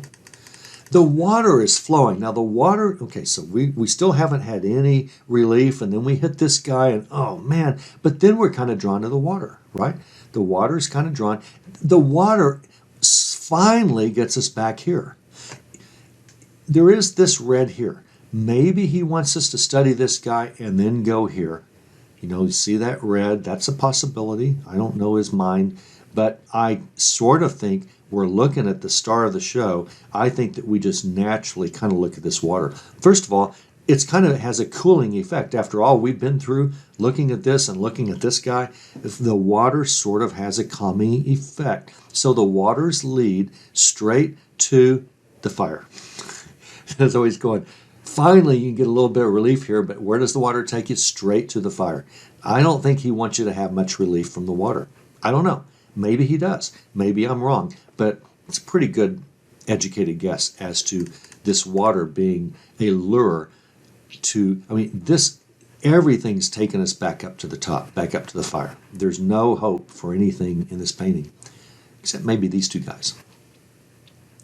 Who are these two guys? They're the last thing we see in general. They're the last thing we study. They don't care about this guy, right? You don't have to look at faces or anything. There's not much detail here. These guys don't care. They've got their own life. They're enjoying talking to each other. They're probably enjoying a smoke together. I don't know. Maybe this is a lady. It kind of looks like a dress, so it's a man and woman. Maybe they're married. Whatever. They have their own life. They're not here to help this guy. So this guy's by himself. That's what this painting is telling us. This guy's by himself under dire, dire straits. Finally, this is the best part of this painting. It's the name of the painting. The name of this painting is called The Scream. The Scream. Now that's almost like a duh. Yeah, it's a scream. This guy's screaming, makes me want to scream. You know, I don't like it. Let me say, paintings are not historically known for having secretive names, okay? You're going to get a still life picture, and the name of the painting is going to be 2 apples and a glass of water. You're going to get a painting that says 1 banana and 3 oranges. I mean, artists don't make up really wild, great names or anything. They pretty much name a painting literally what it is. And Edward, was pretty wise in calling this The Scream, because obviously it's a scream. We all know that, okay? Not a big deal. So this being named The Scream is obvious, but it's also not out of the normal realm of obvious for paintings. The Scream, yeah, okay.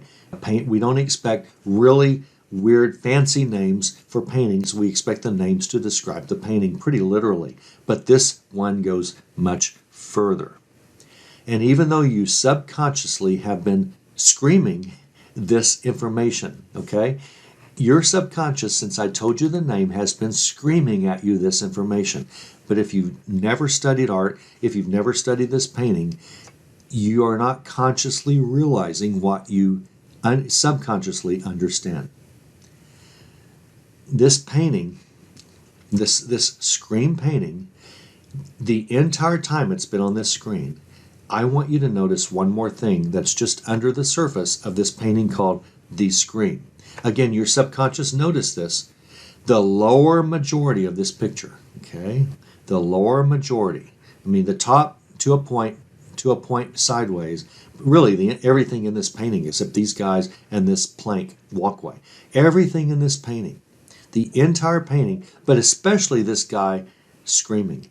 Everything is serpentine, right? Serpentine, serpentine, serpentine. Everything is curved like the letter S. That's one of the brilliant things about this painting. It is an S-shaped everything. Everything is S-shaped. Everything, a backwards S, a forwards S, everything is S-shaped. Everything is screaming at us. Scream. S. Scream. It's bad. Just now, this is why you see people in museums and they stare at pictures for 15 minutes and you're going, move on, dude. There's a lot of paintings in here. I've never seen these two boats in my life. Never saw it. Never read about them. Never studied them. No idea. I just now saw two boats. So painting art does give you longevity in being able to appreciate things. And you still may not like anything about the art world. That's okay, except the money you can make. I find all of this pretty brilliant. I do. And it's one of the 10 most famous paintings in the world. So somebody finds this just as brilliant as I do. But this is exactly why I cannot teach you art appreciation. I mean, first of all, I know some of it, and I know it just a tiny bit, and I'm unqualified to somehow teach all of you skills that I don't have, and you don't need to have them, but you're learning just enough to be able to look at 4 pictures and pick out the one you like best, and you will subconsciously grab one. The more you train your skills with just a couple of 2 or 3 or 4 YouTube videos and start thinking about it whenever you see a painting, you will start subconsciously picking out ones that are better pictures. You will. Okay. Wanted to give you the best artist ever in the history of the universe. He's not really, but he was the most likable, and that's Bob Ross. If you ever see his shows on PBS, if you ever watch that channel, probably you shouldn't. Look on YouTube, find Bob Ross videos. They're all over. I think Netflix now has some Bob Ross videos, and he paints all these. He's an amazingly likable guy, just amazingly likable. But anyway, I like Bob Ross. Certainly not one of the world's great artists in our history, even though I said that. So here's what you do. You are at a garage sale and you see a bunch of, you actually won't even see 4 side by side. They're all just going to be lined up and you're going to have to go through the pictures. It's so bad to put pictures back to back like that. If you ever have to stack pictures or you ever have to put pictures on the floor and put them in a row, put them frame to frame. So I want you to do front to front, and then the next set will be front to front, and the next set front to front. All of the stuff we've talked about on the back, including the eyelets and wire or whatever is used to hang that picture, all of that will damage a painting. It will. Or it'll damage a frame. And the frame has value. It always adds, if it's bad, it detracts value from a picture. So you do not want the back of a frame to hurt anything about the front of any picture. So always stack frame. If you have to stack pictures on a table, don't. But if you do front to front always. And if you stack them on the floor in a row, do front to front. No garage sale knows to do that. But you're going to go through the paintings, and I want you to do the following. As you go through these, you can be looking at the back, but what I really want you to do is find 1 or 2 that you like, and that a little click in your mind goes off that this could be valuable. Thousands? It could be worth 200. Now remember, most paintings we're talking about are not these huge framed events. Most paintings that you can make a lot of money on are pretty small. So you're looking at, can I make $200 on this pretty easily? You often can. No one else is looking at these things. So I just want you to find one, find multiples that you like and that you suspect. You've got a gut feeling this might be worth looking more at. And then I really want you to just immediately turn it over and start looking at any clues you can get from the back as to age, as to origin. The stretcher bars, are these from Europe? Because if so, that adds a little bit of nuance to the value. If you're selling it on eBay.com, which most of us do, Even those out of the United States are selling on eBay.com in our group, a lot of you. So you just want to look at these clues now. Then you turn it back over and start looking at clues like, is it a print, a painting, drawing, print of a drawing, all of that. You start doing more clues. You look at the artist's name. You try to figure that out. You might use Google Lens. You then start looking up comps if you can. You might find it. Or looking up on Google. You might find it for sale somewhere. If it's a print, you probably will find the print for sale somewhere. If it's been sold in the last, recent years, you'll probably find it, and you'll probably have an idea of the value. Then you can look at the frame and say, did this dummy that framed this do a good job, or did they do a bad job? Does it have potential damage that the frame's doing to the canvas or not? You look at all this stuff and say, well, that could affect the value on the downside. Or it's a very high quality frame, obviously done by a framing expert. Even if it was 50 years ago, this is going to be adding even more value to this print or to this painting. You go through these gyrations. We're talking about you'll go through them fast, not taking 2 hours to do. You're going through these gyrations fast, not the first time, not the third time, not the fifth time, but the 10th time. You're going to start going through all this real fast. And you're going to find $3 treasures over and over and over inside frames. It's going to be hard to go wrong because garage sale people, by the second day, they know those pictures aren't selling or they think they aren't. Make an offer for all of them if you want. Try to get one or two free, one or two that you wouldn't have even bought for 5 or 10 maybe. I don't know, but if they're throwing it in, see what happens. Maybe you can get 30 from it plus shipping. And again, we're generally not talking about huge pictures to mail. We're generally talking about smaller, reasonable pictures. A lot of them can go into, well packed into a priority box maybe. If it's old, if it's got potential problems, if you can't see into the frame because of a canvas, because of a backboard, anything that is a negative to you, you tell the owner of that garage sale, that thrift store. Thrift stores will bargain. They will. Especially if that painting's been sitting there for 9 months. You need to look at problems you're going to have and say, I can't take this mat off here, and this is the type of mat that I think can cause problems, and they're acidic, they're old, 1900s, closer to 1900s than 2000, and without being able to look at this, there might be damage underneath these mats because of the nature. Be truthful, but could be cardboard mats. Say, I can't see behind this dust cover and I need to know really, I might have some damage. These types of older frames might have damage. I don't know. Will you take 5 instead of 10 for this picture? They often will. Or if you take 2 or 3, find the problems that are real problems to you that you're going to solve as soon as you get home. You're ripping that dust cover off. But find problems to explain this is going to take a little more work than if it were naked that I could see everything on the back and tell, is this thing going to hold together on my wall or is it just going to crumble? Say old things crumble, including paintings, and they do. You hang them up and they just start falling apart because they're not well made or they're so old or they haven't been taken care of. So explain that if you find something like that potential and say it might need a lot of work. And I think they'll take half of what they're asking. If you get home and discern it's a Picasso print that actually is an original print, not something that rolled off 100 years later on the printing press, in 2005 for Barnes & Noble stores, you're going to turn that $5 into what? An original Picasso print that was made when he lived, whether it's got a signature or not. I mean, you're looking $500, $700. Yeah. By not knowing how to find logical clues about frames and paintings and dates, you and I have walked by thousands of dollars in our reselling lives with no clue. Thousands. And the garage sale owners probably tossed those thousands of dollars into the trash Monday morning because they didn't sell. This is what we're doing. By not sitting through all my extra talking, you wouldn't have known this stuff and you'd still be sourcing $35 Lego sets, which is great to source. But they're not as good as $500 paintings that no one thinks anybody wants, that you can get for $3. So when you see artwork, knowing the artist is, of course, a major thing, but after the signature, after the artist, the brushstrokes, I shouldn't have even said that. It's just kind of naturally, I know this. If you look at a real painting, not Bob Ross's, but you look at like a Picasso or something, you can tell by the brushstrokes. Often, if you were just given a 1-inch square of a Van Gogh, a Picasso, any famous painting, Da Vinci, you can pretty much tell with enough knowledge from the brushstrokes who it is. But the brushstrokes, one of the best ways to identify a painting by an artist is by the brushstrokes. You and I aren't going to learn brushstrokes. So we need to identify things other ways.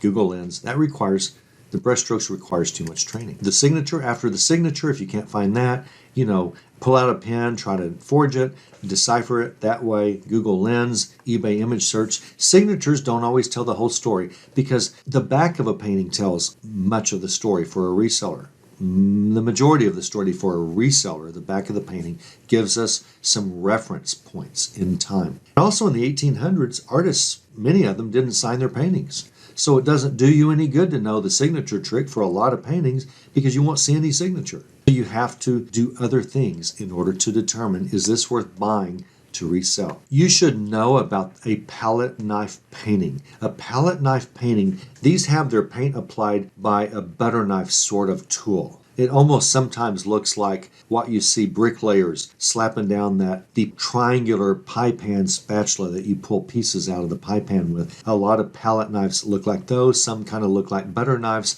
and they have some strokes that there's no way you could do these with a brush. No way. This is interesting. Is that the sun? Probably, because this is the water. Notice the sun's hottest because of the red right here. And it gets cooler and cooler with distance, just like is true with fire. But this also looks just like a rose, doesn't it? It's amazing. But this is definitely a palette knife picture. You need to know if you have a palette knife painting because you're going to have to type that in eBay or Google to find this painting, to find if it's sold before, to find its origin, to find its story, to find other things the artist has done. These are worth some research once you get them home. So this is a palette knife, and anything weird like this that cannot be done by a brush, just assume it's a palette knife. One of the most famous paintings on earth is by Van Gogh, The Starry Night, and this is a palette knife painting. That's kind of hard here because we're not seeing any close-ups. He could not have painted this with a brush. This is one of the most famous palette knife paintings in existence. You don't need to know every single brushstroke ever made and all of that, but you need to know what a palette knife looks like, and this is it. I'm going to tell you two more things and we're done, I think. I have mentioned a couple of times acrylic or oils. I'll say acrylic paintings and oil paintings, and I'll usually say acrylic or oil paintings and all of that. And you need to know the difference. What is the difference between a painting from acrylic paint and a painting from oils? Well, they both have 3D ridges that are kind of varied. They both look similar in structure. How do you tell the difference? So you can find this thing. If you type in oil painting and you know the artist's name, and you type artist name and oil painting, and you're trying to look through all of this, you're not going to find it if it's an acrylic, possibly, unless someone didn't know the difference between oils and acrylic. So how do you tell the difference? It's easy, it's logical. If the paint is shiny, kind of like acrylic fingernails, ladies, if they're shiny, then that painting is acrylic.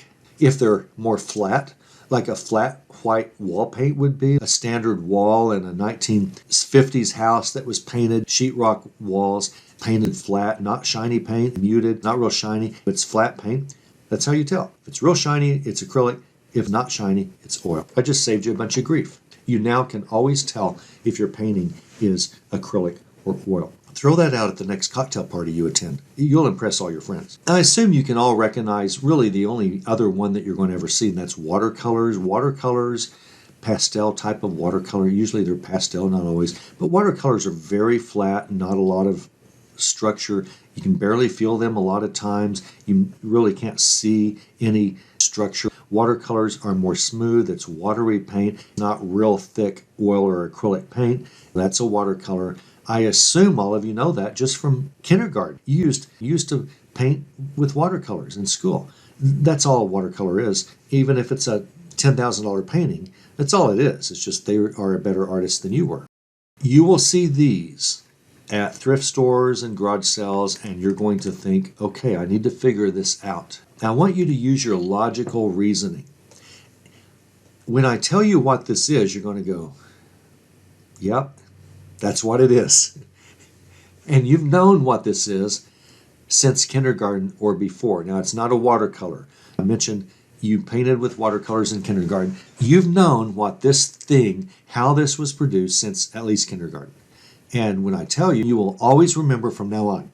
You will be able to recognize this from now on. But until you're told this, it's not real obvious. It's the kind of painting, anyway, you can figure this out. Remember, it's not rocket science. If an artist knows about it, you know this stuff. You can learn it really fast. Let me tell you about this and every other painting that you knew as a kid. When you run across a painting that appears to be kind of an oil on maybe cardboard or maybe a very hard canvas, it's almost never on actual canvas. You're going to find this on more of a harder cardboard board. Don't let cardboard scare you here. It's just kind of a very firm canvas, more of a very firm canvas. And you're going to find these over what might be really thick cardboard, or at least it gives you that impression. It's going to have some ridges in the actual board that adds a little bit of texture, but that's not really anything. When you run across a painting that appears to be an oil and the artist may have even signed it. Now this one didn't sign it, but the artist might sign this thing. What do? What have you found? What is it? I want you to look at the edges of the colors. Each different color is succinct. There are exact lines separating these colors. If this were a traditional painting, oils, acrylics, watercolors, whatever, if this were a traditional color, a painting, you're going to see some paints overlap, some colors kind of bleeding into the other colors. You don't see that here. You don't see green and kind of a mix between very light green and very dark white. You don't see this. You see very distinct lines. Hardly any colors overlap, hardly any. Hardly any mix. What's going on here? Do you know yet what this is? When brush strokes don't really come together. I saw one a while ago, brush strokes. Well, I'm not really seeing that, but just, oh, you can see these brush strokes, this probably wasn't white, that little dot. Probably the artist just didn't paint that little white spot there. Probably they missed that. What's going on here? If anything, the colors are separated by canvas that hasn't been painted. You don't find any colors that are mixing. This would be in an oil painting. You're going to see some blend here. Even if you need to look very close, you're going to see some blend. We don't have any blending. What's going on? This artist dipped the brush in one color and painted this tree. Maybe this tree. This artist dipped the brush in another color, cleaned the brush, dipped it in another color, and painted this color and this color and this color of sky and this white and all of this. What's going on? If you were 5, you would tell me, but you've forgotten. This is obviously, you will find many of these. This is obviously a paint by numbers painting. That's what it is. Paint by numbers. Oh, yeah, obviously. You paint all of this number here you paint the number, you get out your yellow and you paint this, and that number will be the same, and that number is going to be the same, and you're painting all this, and everything else is white if that's the first thing you paint. Everything's white, so you paint all the yellow, and then you clean your brush and go to the next number, which might be green. And you'll paint this, even though nothing around it's painted, you'll paint this, and that's why nothing overlaps. You're not brushing, you're not using a hand palette of oils and acrylics and mixing different colors and doing stuff like this. This is a paint by numbers set. This is that, right? We see here exactly what we saw here. No mixing of colors because you paint the same color. And you finish that everywhere it appears. Now, I don't see numbers here, but this is just kind of a graphic to show you what's going on. All of these would be numbered. Your paint would be numbered. You can sign it if you want. The most paint by numbers people, I won't really call them artists. Can you find a valuable paint by numbers picture? Probably, but don't waste your time. When you see this hard canvas, kind of a real hard cardboard backing like you've always used to paint by numbers. When you see this stuff, move on. It's worthless, but you will see these a lot. They really get in the way when you're trying to look for real paintings. So move on down the road. It's paint by numbers. Let's talk about shipping framed paintings. I tell you, if I had one worth several $100s and it was large, I would almost for sure take it to the UPS store or one of those places and hire them to box it for me. And I don't mind shipping large items, but a framed picture, especially one older, especially one valuable, I would want all the risk on them. And I would tell them, wrap this thing so that you stand behind the wrapping. And they will. Now, I would take it back and ship it through. I would take it back, take it home, and print an eBay label for that, UPS, FedEx, whatever's cheapest, and then take it to wherever that is. So you just want to hire them initially to box it. If they box it and ship it, they will make a profit on shipping. eBay won't make a profit on shipping.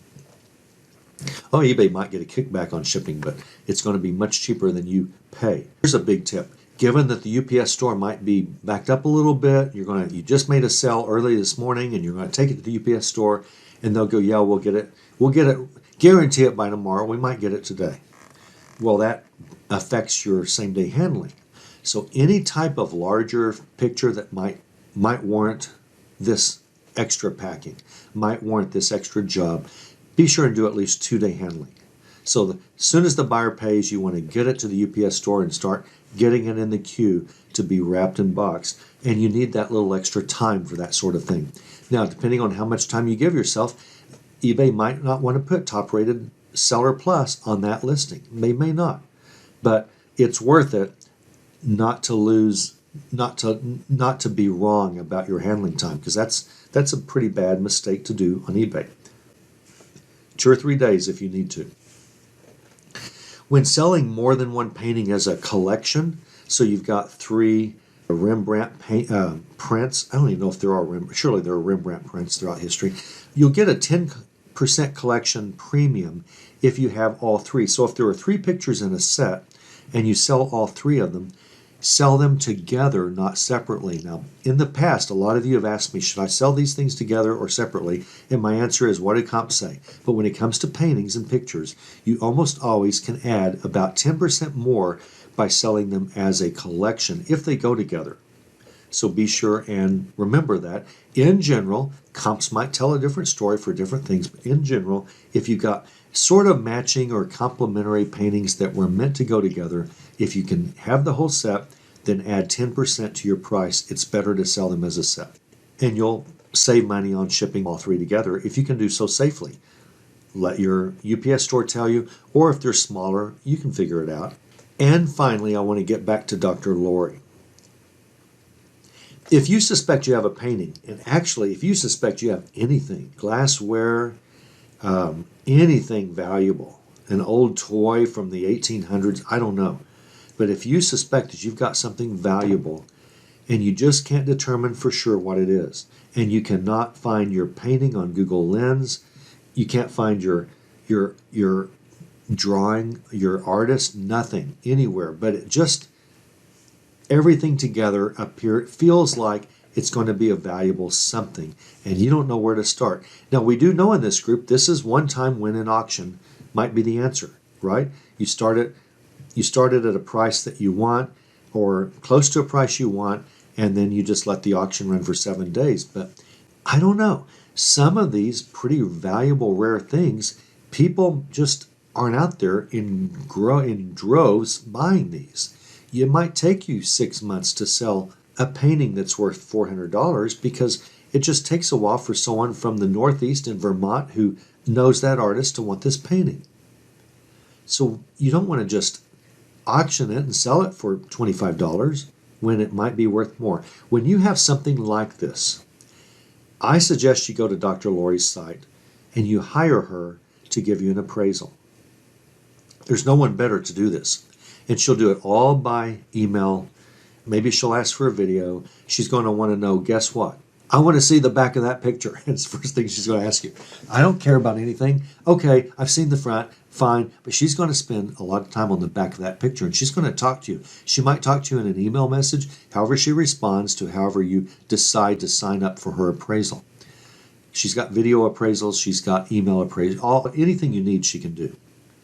She will tell you to the penny what to ask for that painting.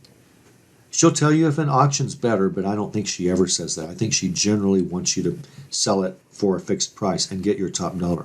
She'll tell you about the artist. She'll tell you about the time period. She'll tell you about the frame. She'll tell you if they all go together. She'll tell you if you should junk the frame. She'll tell you if you should junk the backboard. She'll tell you everything you need to know about that painting for a reasonable fee. I think every appraisal she gives is under $50. And if you're going in this blind, know nothing. Now, if you do multiple items, sign up for a multi-item appraisal here with Dr. Lori. And I think she even has like a retainer fee. I think she has a retainer fee. Oh, yeah, okay. I just saw this. So she must charge $59, I guess. So if your antique is not worth $59, she will tell you that at no charge. So you don't pay if it's under that price. So I think she only makes you pay if what you're asking her to appraise is above $59, which makes me think she charges $59 for one item. But I know she gives multi-item discounts, and I think she has like a retainer fee. If you're going to have a whole line of things for her to look at, then I think she gives you a deep discount on everything, and you can maybe sign up monthly and just send her as many as you have. Something like that. You'll need to go to the menu up here and find values. So that's find values. That's what we're looking. Send your photos, get it in writing, show items in a video. So I think what they do, because I've kind of heard her talk about it, I'm about ready to send her to my pencil drawings. I think what she does is requires that you send an initial photo of what you have, and then she will tell you the best way to get an appraisal. And I think for painting, she'll almost always say, I want these pictures. I want very detailed pictures of the back. I want to see the artist's name. I want to see the overall picture in the front. I want to see it landscaped, not portrait. So rotate your phone sideways when you're taking the picture of the landscape painting. And I want to see close-ups of the back frame. I want to see close-ups of the stretcher board. I want to see things like that. And she's going to ask for, I don't know, 7 pictures. Well, that's easy for you to do. Have you ever taken a picture before of an item? I think you can do this. And then she's going to tell you how much she's going to charge. Probably it looks like if you got one item, $59. If it's not worth $59, she doesn't charge it, and she tells you anyway. There's no one better. She will tell you to the penny what to ask. She'll tell you history of your painting, of your artist, and that is what you want to put in your listing. That's what you want to sell this thing. You want to show knowledge of what you're selling, and she will just do all that for you. She makes it easy. So is it worth $59 to get an appraisal on a $150 picture? I don't know. Maybe not for $150. Maybe if you were going to put it up for auction, you're only going to get $25 because it's going to take longer than 7 days for people who like this thing to actually find it, because they're not always shopping. They're not art dealers. They're just art people that like this artist, and once in a while they'll look for it. She'll tell you exactly what to do. I don't get anything from this. I think she's marvelous. You can trust her. If you trust me, I stand behind her. You can trust her. Okay. Your challenge now is to be shocked at all the paintings you see that you never saw before. You're going to see painting after painting after painting at every garage sale you go to. Every garage sale, 100% guaranteed, no, but basically, you're going to see artwork at every garage sale, every thrift store. Oh, thrift store. They'll hang them way up on the walls. They'll put them way up on shelves. They don't want kids, knocking over the frames and breaking all the glass. So they put them pretty high, or they hang them on the wall. And no shopper's eyes ever go up there to look at paintings. Yours should and will. You'll be stunned at how many paintings Salvation Army has. They've been there for a long time, for the most part. You'll be stunned at how many garage sale paintings you find. How many are you going to buy at the next 10 garage sales? Maybe none, but you know enough to buy now. You know enough on the 11th garage sale, that's a winner. Or that thing is from 1905, probably. It's between 1900 and the 1950s. You know all this stuff. That's a European picture because the canvas was nailed, and it's an old one. It was nailed. That canvas was nailed onto that stretcher bar, and that stretcher bar does not use mitered diagonal corners. That's a European painting. It may not be worth anything, but it's old, and it's from Europe, and it was brought here, and it's probably something worth $5, How ornate is the frame? If the picture's ugly, the frame might be valuable. The frame might be $300, $400, $500. An elegant, wooden carved, beautiful frame. They're going to people don't know what any of this is worth. It was given to them by their grandmother's estate. They don't know anything about it. In general, no one knows anything about art. In general, I know I'm using hyperbole. In general, no one knows anything about this stuff. You now know everything you need to know to make a lot of money the rest of your life in art.